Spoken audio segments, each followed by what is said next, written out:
What's going on, man? Welcome back to the basement. I'm Ron, and today we have something we haven't done since last season, and I figured we'd change it up a little bit instead of giving you guys these same wide receiver start sit type video. So instead of going through every single matchup, we're going to go through our top 24 wide receivers today and tier them for week 5. With that being said, we have 24 players to get into. Let's not waste any time.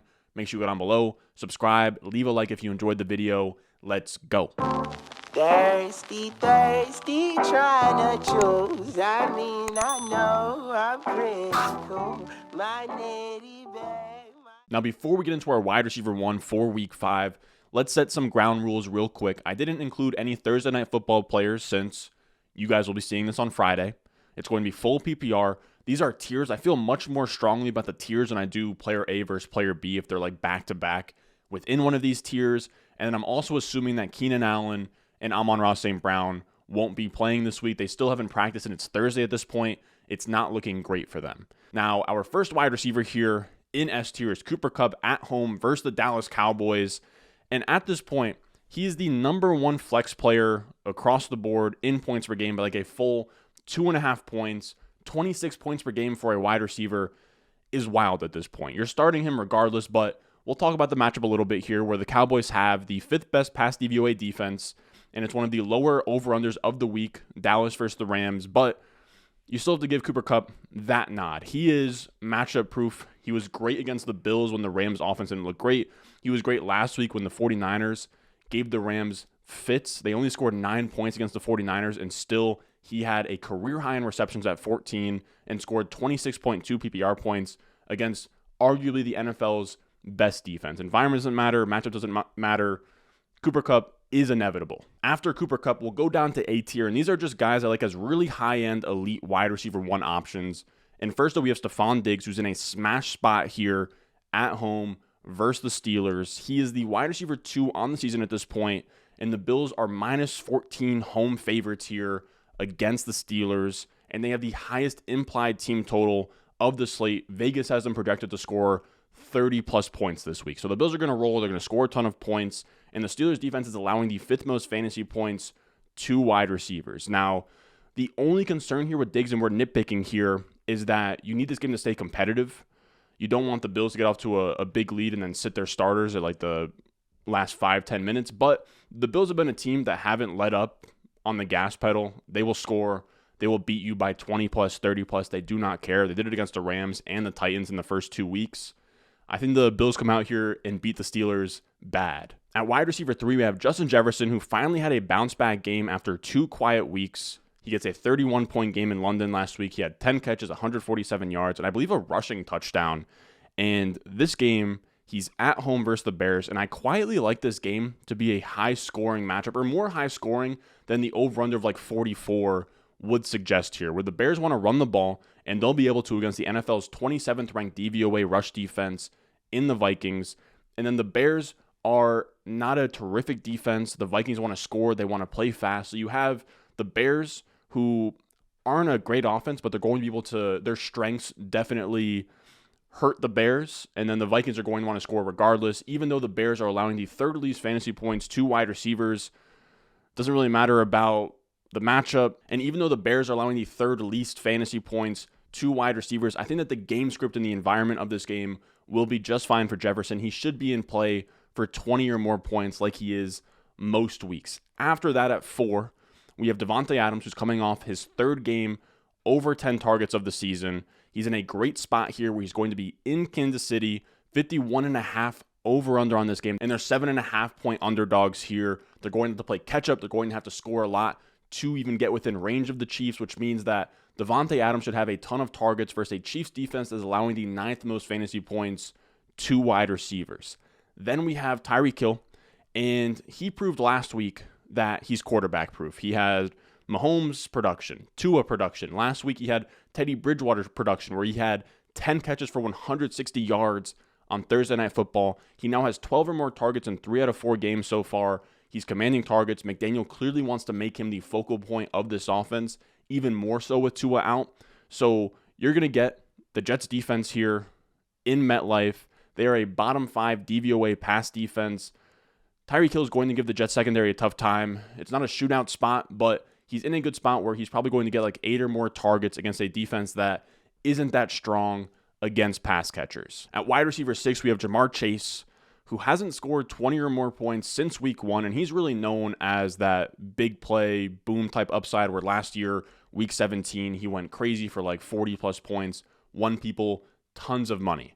Now, he gets to play the Ravens here, and the Ravens pass defense is allowing the most fantasy points to wide receivers this season, and I love his upside here. This is a Ravens defense that is much healthier than it was last year, but it's still relevant that he had over 100 yards both times against the Ravens last season.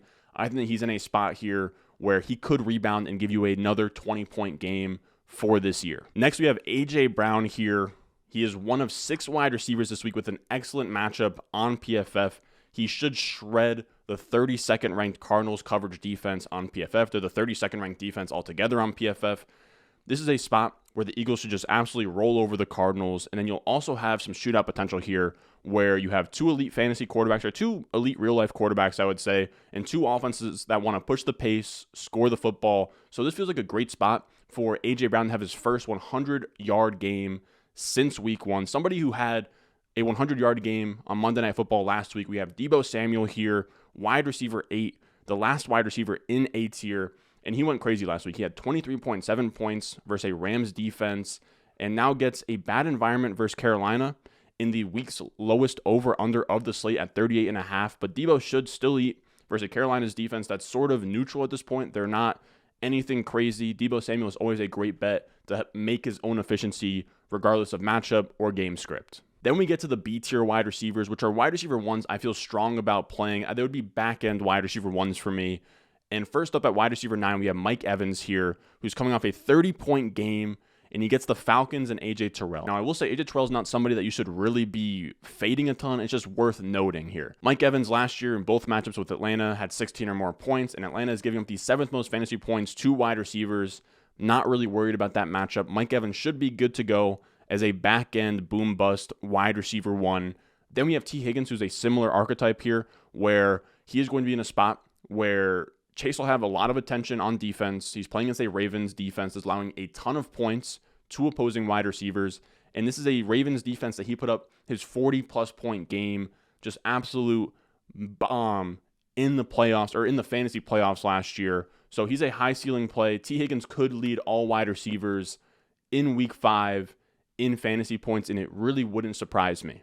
Then we have CeeDee Lamb, who I've been super impressed with at this point. We wanted an elite target share for the guy, and he comes out here, and he has a 33% target share, 3rd in the NFL.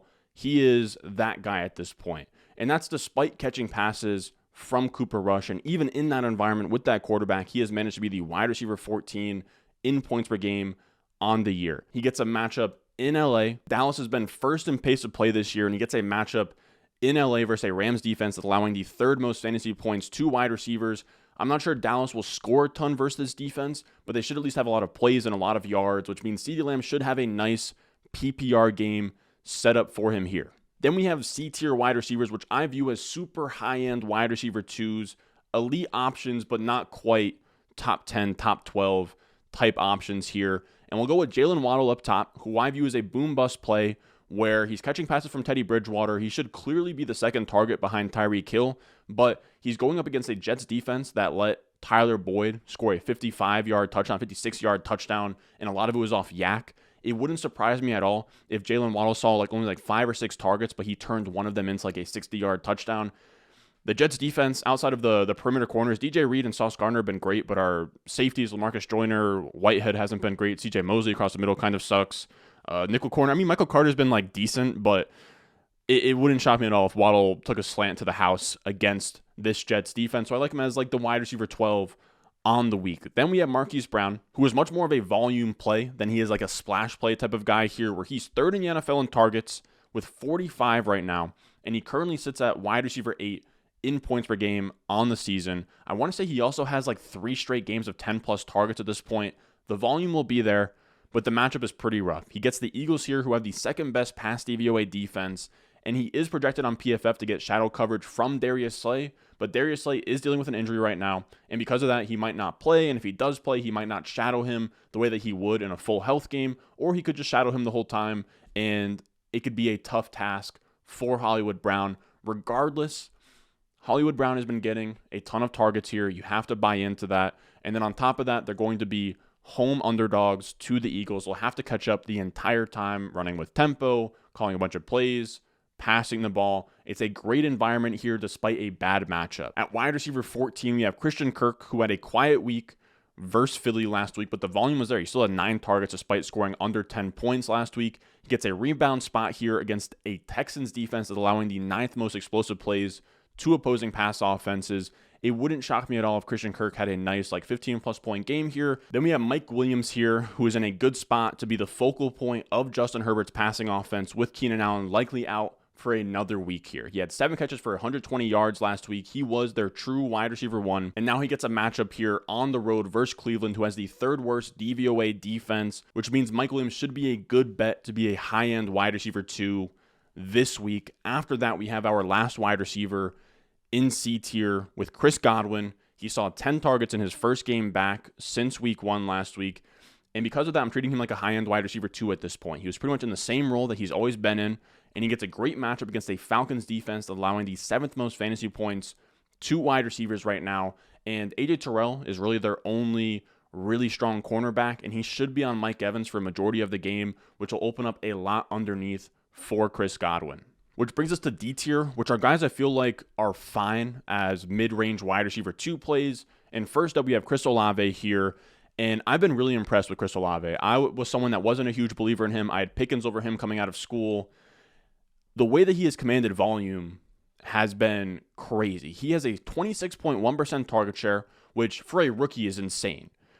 But not only a 26.1% target share, but he has a 16-yard ADOT, which is top 5 in the NFL. So he's not only commanding a ton of volume, he's commanding a ton of efficient volume where he doesn't even have to really rely on yak. If you're already getting 16 yards through the air before that ball even hits your hands, you're stacking up so much efficiency. He literally leads the NFL right now in air yards. We still haven't seen a massive blow-up game from him. I think that we're going to see one soon. He gets a really soft matchup versus a Seattle defense who has the worst pass DVOA defense in the entire NFL. This is a really nice smash spot for Olave. Then on the other side of that game, we have DK Metcalf.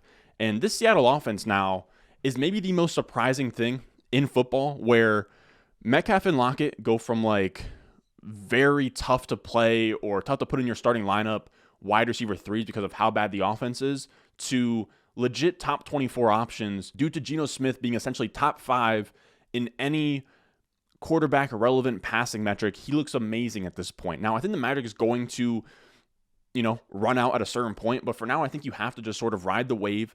And on top of that, it's not just Geno's efficiency, but it's been the play volume. Last year, they had the least amount of plays called in the NFL. Right now, they're about league average in play volume, which means that there's a lot more plays and a lot more yards to go around for this offense, along with them actually sustaining long drives. Now, this week, Metcalf gets a tough matchup versus Marshawn Lattimore in the Saints defense, but we've seen Metcalf do well against these perimeter physical corners. He had 17.4 versus Terrell last week. He had 17.6 versus Marshawn Lattimore last year. He had 20-plus points versus the Rams and Jalen Ramsey last year.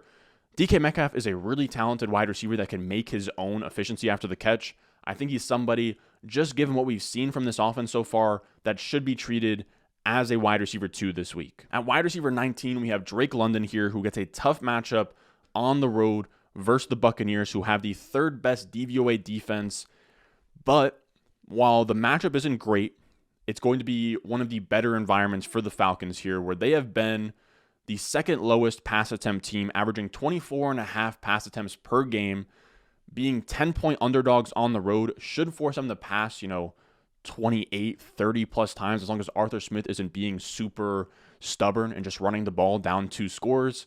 Regardless, so I think Drake London's like a matchup-proof wide receiver 2 at this point, just given the fact that he's been so efficient and then also commanding a 34.4% target share, which is 2nd in the NFL, which is just wild to read for a rookie. Then we get to E tier here, which has our back-end wide receiver 2s, guys you don't feel great about, but should still probably be in your lineup somewhere on your roster. We have Amari Cooper up top, and I love the potential for this Browns game to sort of shoot out, where the Browns will have to keep up with the Chargers offense, and the Chargers offense wants to play fast and score, and they should be able to do that against Cleveland's 30th ranked DVOA defense. He had a quiet week last week against AJ Terrell, but he gets a nice bounce back spot here in a great environment versus a Chargers defense, allowing the 10th most fantasy points to opposing wide receivers. Next, we have Brandon Cooks, who isn't a sexy option, but he is the perennial back-end wide receiver 2 at this point. He has the 13th most targets in the NFL. It's just a matter of squeezing out efficiency from Davis Mills on those targets. Now, he gets a tough matchup on the road versus a top 10 defense in the Jaguars, but at this point, he's playable on volume alone. Next, we have at wide receiver 22, Tyler Lockett.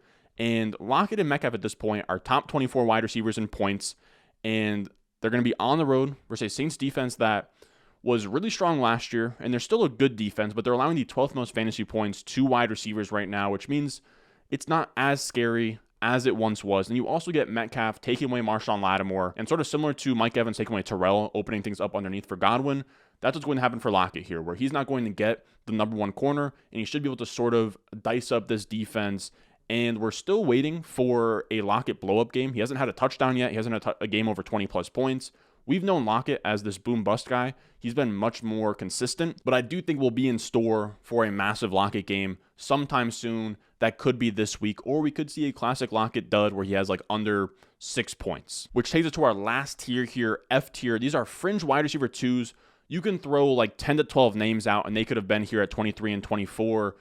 I just chose these two. And one of the guys I chose is Devonta Smith, who I absolutely love this week. He is one of 6 wide receivers with an excellent matchup on PFF, and he's playing against a Cardinals defense that is the 32nd ranked defense on PFF, 32nd ranked pass defense on PFF as well. And they are giving up the most explosive plays in the NFL to wide receivers. We saw Devonta Smith go absolutely crazy on Washington, a bunch of explosive plays, him mossing cornerbacks. I think that if A.J. Brown doesn't have his week this week where he goes for like 20 plus, it'll be Devonta Smith.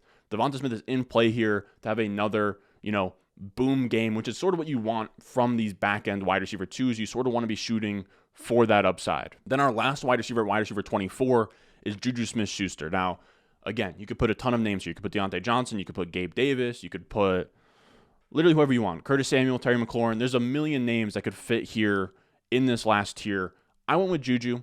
He is the number 1 bounce-back candidate this week in Josh Hermsmeyer's air yards model, which predicted Brandon Cooks to have a good week last week. He didn't go crazy, but 18 points was great. Before that, he had the Devonta Smith blow-up game. His model historically has been great. Juju Smith-Schuster popped up on it this week, and he's in a great environment at home against a Raiders defense, allowing the 11th most fantasy points to wide receivers, and they're home favorites on the highest over-under game of the slate.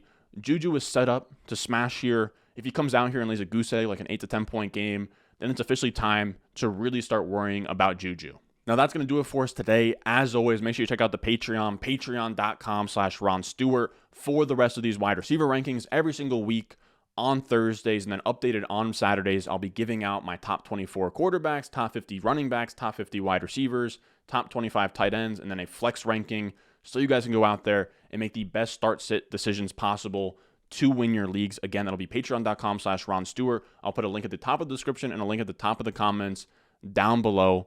As always, fellas, make sure you go down below, subscribe, leave a like if you enjoyed the video, and I'll see you guys in the next one. I got the juice, I got the juice. 10-0, Chatham's on. Foolies glad I'm home. Even my haters kinda glad I'm on. Rest in peace to my vagabond. Rapper, song, singer, suspended, subpoena.